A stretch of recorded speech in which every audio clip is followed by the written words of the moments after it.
Je suis Frida Wattenberg. Je suis née à Paris en 1924.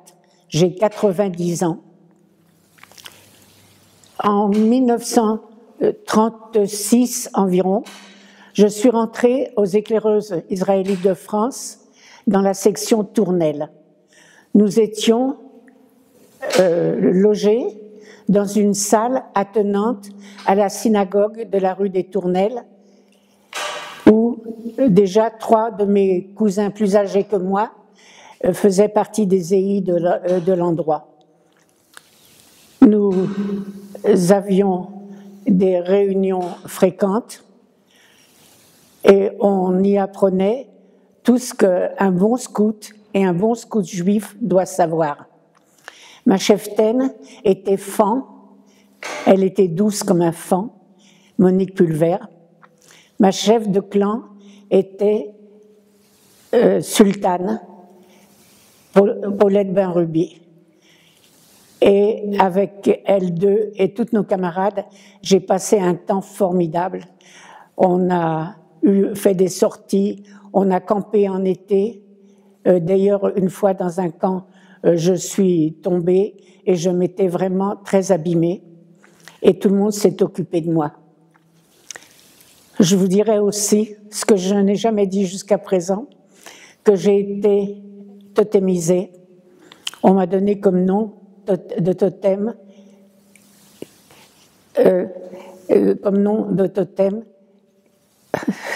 ça m'échappe sur le coup, un nom de totem, au nom de totem, où on a ajouté, peut-être je ne voulais pas m'en souvenir, parce qu'on avait ajouté au nom de Corneille, on avait ajouté Corneille Bavarde. Pourquoi Corneille? Parce que j'avais une immense chevelure toute noire. J'ai les yeux noirs. On m'avait nommé Corneille. La corneille, c'est un oiseau noir et qui parle beaucoup. Donc j'étais Corneille Bavarde. Je suis restée aux EI à Paris jusqu'en 1939. Quand la guerre a éclaté, ma mère m'a envoyée pensionnaire au lycée à Poitiers, où je m'ennuyais. Moi qui venais des EI, qui avais respiré la liberté, j'étais interne dans un lycée où vraiment nous n'avions le droit à rien. Et tout à coup, on nous a annoncé qu'il y avait des cours de religion. Pourquoi? Pourquoi des cours de religion dans un lycée de la République? Parce que Poitiers, c'était la région où étaient réfugiés les Alsaciens lorrains, et en Alsace-Lorraine, il y avait des cours de religion. Alors j'ai profité, je me suis inscrite pour être au cours de religion juive, et je me suis trouvée avec 6 filles devant un jeune rabbin, le rabbin Élie Bloch, le rabbin de Metz. Il était un réfugié. Quand il nous a vus, les filles, il nous a dit « Vous n'êtes pas du Talmud Torah, je ne connais pas vos familles, nous n'allons pas perdre notre temps, je vais vous apprendre l'histoire juive comme vous apprenez l'histoire de France. » Et je suis peut-être une des rares qui connaît toute l'histoire des Juifs depuis qu'ils ont quitté la Palestine, qu'ils ont été en Espagne, qu'ils ont été ensuite en Italie, puis qu'ils ont été en Pologne, tout ce que le rabbin Élie Bloch nous a appris. Et il avait créé un groupe d'EI à Poitiers auquel j'ai participé. Malheureusement, vous devez savoir, le rabbin Élie Bloch, qui s'est occupé des internés dans la région de Poitiers, est parti avec sa femme et sa petite fille sans retour à Auschwitz. Et je suis retournée à Paris pour l'année scolaire 1940-41. Il y avait un groupe auquel j'ai tout de suite adhéré qui était un groupe gaulliste. On mettait des tracts dans les poches des vêtements accrochés dans les couloir. Puis, j'ai appris les lois anti-juives. J'ai dit à mes collègues, qu'est-ce qu'on fait pour les juifs? Et eux m'ont répondu, il faut qu'on gagne vite la guerre, il leur arrivera rien. Moi, j'avais de la famille qui était venue vers 36-37 de Berlin. Je savais ce qui se passait pour les Juifs en Allemagne. Je ne leur ai pas fait confiance et je suis allée chercher un endroit où je pourrais faire quelque chose. Je suis allée à Lausée. Lausée a créé avec moi et d'autres aussi un patronage pour les enfants juifs. Les enfants juifs n'avaient le droit à rien. Ils n'avaient pas le droit d'aller dans les musées, ils n'avaient pas le droit d'aller à la piscine, ils n'avaient pas le droit d'aller au cinéma, ils n'avaient le droit à rien. Avec Lausée, nous leur avons créé un lieu où ils pouvaient venir les jeudis, parce qu'on n'allait pas en classe le jeudi à cette époque, et le dimanche, rue des Rosiers, dans ce qui est aujourd'hui l'Horte, qui était à l'époque l'école de travail. On nous a donné là un local et nous avons eu la possibilité de donner des heures gaies à ces enfants. Lausée, comme les EI, comme tous les groupes, faisait automatiquement partie de l'UGIF, l'Union Générale des Israélites de France, et nous avons obtenu des papiers spéciaux pour emmener les enfants en banlieue dans la forêt. On les emmenait très près de Paris, mais eux au moins pouvaient venir respirer un bon air. Nous avions les enfants depuis le mois de juin portaient l'étoile. Nos enfants, sauf les enfants grecs et turcs, portaient l'étoile et nous arrivions à prendre le train avec 200 gosses avec l'étoile et pour passer une journée agréable en forêt. Puis, j'ai eu la possibilité de placer ma mère en province, alors je suis partie moi aussi. Je suis partie et comme je devais vivre, j'avais répondu à une annonce à Megève. On demandait une monitrice dans une maison d'enfants. Je suis arrivée à Megève, dans cette maison d'enfants, moi qui venais d'enfants qui étaient malheureux, qui n'avaient aucun droit, je me trouvais dans une maison où étaient des enfants de personnages importants de l'Empire français. Beaucoup étaient venus d'Afrique du Nord, étaient venus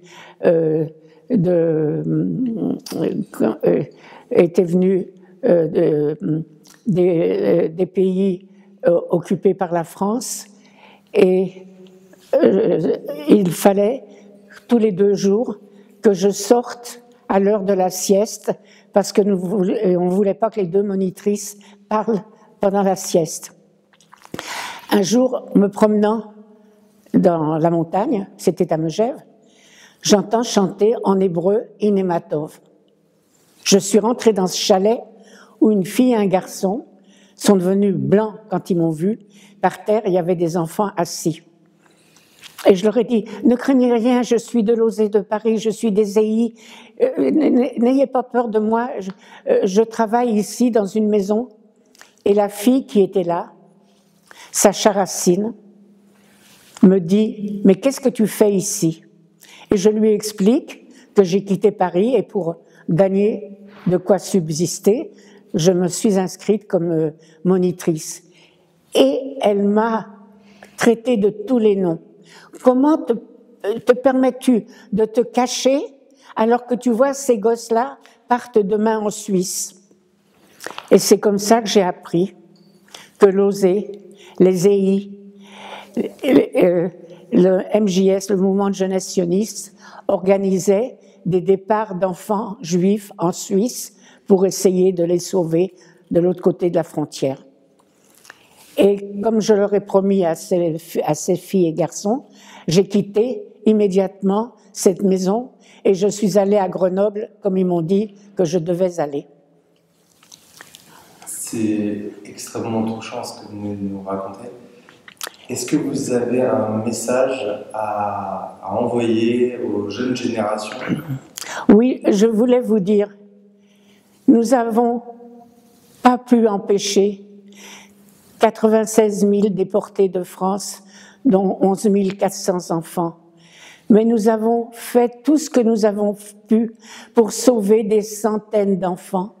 Nous en avons placé chez des paysans en France, chez des paysans dans la zone sud. Nous avons placé des enfants dans des collèges. Et dans les collèges, il y avait un problème. Au moment des vacances, il fallait que les enfants soient quelque part.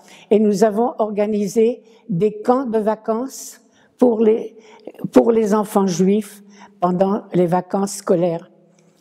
Moi, personnellement, mon chef à Grenoble, c'était Toto Giniewski, qui m'a envoyé à Nice chercher des enfants. À Nice, j'ai rencontré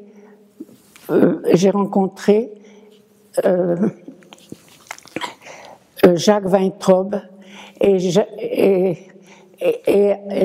un chef EI qui m'ont confié 19 enfants que j'ai amenés par le train de Nice jusqu'à Annecy. Et pourquoi pendant le voyage, les enfants chantaient même Maréchal Nous voilà. Nous étions des jeunes, soi-disant, en vacances. J'ai fouillé tous les sacs des filles, toutes les valises des filles. Pourquoi? Parce que les Suisses, à cette époque, acceptaient les enfants que jusqu'à 14 ans et parfois jusqu'à 16 ans. Et il ne fallait pas que nos filles aient peut-être un peu de crème ou peut-être un bout de rouge à lèvres. C'était des enfants de la ville que nos camarades avaient promis de les envoyer en Suisse. Alors les filles, il y en avait qui se prenaient pour des demoiselles déjà, et il fallait pour les Suisses qu'elles soient des petites filles. Alors tout ce que je trouvais dans les sacs à dos et dans les valises qui pouvait faire croire que c'était une fille plus âgée que l'âge permis par les Suisses, je jetais tout par la fenêtre du train. Quand nous sommes arrivés à Annecy, nous sommes descendus du train. J'ai obéi à ce que Jacques m'avait dit à Nice. J'ai laissé les enfants chahuter en attendant que tout le monde parte du quai, parce que à cette époque, il y avait très peu de trains et beaucoup de gens. Alors les gens sortaient du train, puis sortaient de la gare, et en sortant de la gare, ils devaient présenter leurs papiers pour un contrôle. Mais nous, ils étaient déjà tous partis. 2 filles sont venues au-devant de moi. Jeanne, qui s'appelait Bella, et Théa, qui elle s'appelait vraiment Théa, sont venues, m'ont aidé à mettre les enfants en rang. Les enfants ont pris leur baluchon, et en marchant, en rang, en chantant, nous sommes allés jusqu'au lycée Berthollet. Au lycée Berthollet, c'était les vacances. Par terre, il y avait plein de paillasses. Pour ces paillasses, les enfants pouvaient s'y installer et ils allaient passer en Suisse en fonction des passeurs que nous avions. Alors, et il y avait beaucoup d'enfants. Moi, j'arrivais de Nice, il y en avait qui arrivaient de Paris, il y en avait qui arrivaient de Limoges, il y en avait qui arrivaient de partout. Et je sais que des enfants que j'ai amenés, il y en a plusieurs qui sont restés 3 jours au lycée Berthollet avant de passer la frontière en Suisse. Et j'ai eu l'occasion de revoir certains de ces enfants, et vraiment, eux considéraient que je les avais sauvés. Moi, je considérais que j'avais fait rien, quoi. Je les avais amenés à la frontière, et c'était tout. Et j'ai continué à faire ça le temps qu'il a fallu. Et c'est un moment très important dans ma vie d'avoir contribué à aider les Juifs en détresse. J'étais juive, mais j'avais un faux nom. Je m'appelais Thérèse Verdier. Et je pense que, malheureusement, on sait qu'actuellement, il y a de nouveau des factions antisémites en France, même en Europe. Et vous savez qu'on vient de voler 3 enfants en Israël. Je pense qu'il faut que vous soyez tous à l'écoute, que vous soyez tous très vigilants et que vous soyez tous prêts à aider ceux qui vous demanderont de l'aide. C'est la chose la plus importante. Moi, on ne me l'a pas demandé, je suis venue l'apporter dans les conditions qui étaient alors. Mais si quelqu'un vous demandait de l'aide, la première chose que vous devez faire, c'est dire oui, répondre et faire tout ce que vous pouvez pour les aider.